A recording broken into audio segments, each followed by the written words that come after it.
Bonjour, ladies and gentlemen. It's great to be back with this week's episode of Do You Cook English? Today we have a truly tricky pronunciation rule and a tried and tested traditional recipe from India.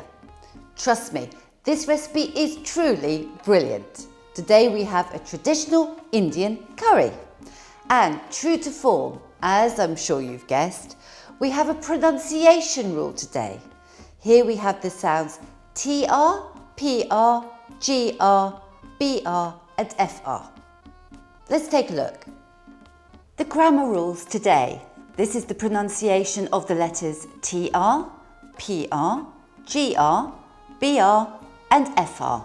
These sounds are formed with the letters T, P, G and B, etc. Never forget that in English, the consonants are expired.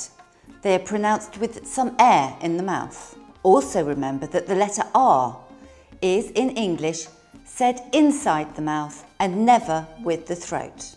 The pronunciation sounds TR, PR, GR and BR are placed at the beginning, middle and end of words.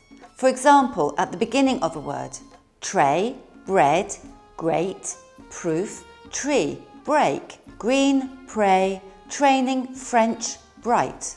Also, for example, in the middle of a word, distribute, petrol, ingredient, entrance, beetroot. And then finally at the end of a word, for example, poetry, mistreat, pantry.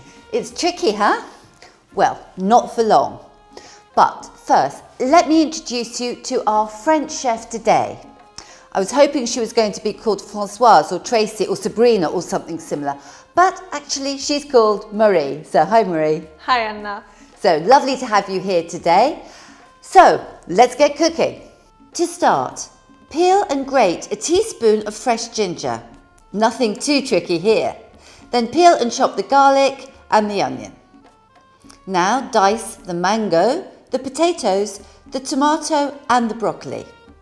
This is a traditional dish, so keep concentrating. Now, heat the oil in a frying pan and add the bay leaf, the cumin, cloves, the peppercorns and the diced onion.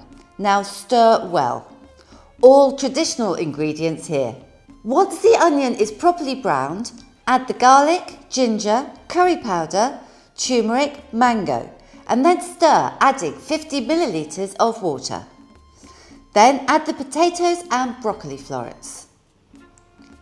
A good trick now is to season with just a trace of salt and pepper. Cover and leave to cook for 15 to 20 minutes, occasionally stirring and adding a trickle of water. Stir in the chopped tomato and the tomato puree.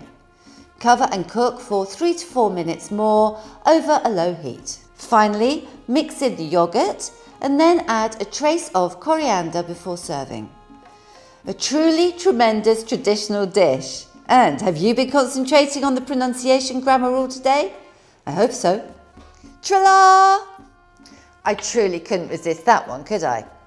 So, here we have a traditional Indian curry. In England, as well as in India, we are trained from a young age to eat and enjoy spicy food. So, Marie, it's a great dish. Yeah, it's tremendous. A great fun to prepare. It looked great fun to do as well. So at last, you're all now trained up with today's pronunciation rules. So no more from me this week. Just finally, one more thing to say, and that is looking forward to seeing you next time on Do You Cook English? Bye-bye.